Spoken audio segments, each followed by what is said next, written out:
Multiple choice questions are a great way to simplify checks, allowing teams to focus on inspections and save time from having to formulate their own answers. In iAuditor, you can create custom response sets within templates to have responses that are more specific to your use case, be it a list of assets or employee names. In this tutorial, we'll be taking a look at how to create custom response sets in the template editor on the web app. Please note that you must have the view and edit permission at a minimum for the template you want to create custom response sets for. To create a custom response set, first log into the iAuditor web app. Then, select Templates from the menu on the left-hand side. Hover your cursor over the template and click Edit on the right-hand side. Select the question you want to create the custom response set for, and click the down arrow on the right-hand side under Type of Response. Click Plus Responses in the drop-down menu. This brings out a sidebar on the right-hand side.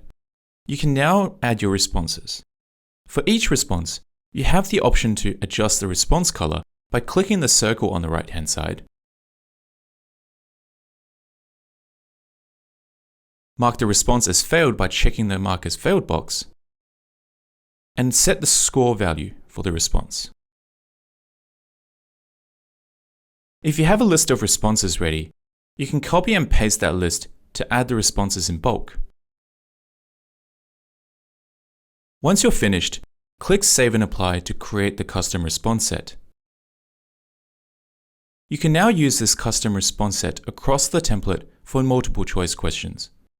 Depending on the number and size of a custom response set, as well as a question's settings, the responses may be presented differently during inspections. By default, responses are presented as tiles or cards for multiple choice questions. However, if the question has multiple selection enabled, or the custom response set has more than 5 responses, or at least one of the responses has more than 30 characters, the interface will be converted into a drop-down menu selection. And that's how you create custom response sets. Keep in mind that custom response sets are template specific. If you want to have responses that can be universally used in any template, consider creating global response sets instead.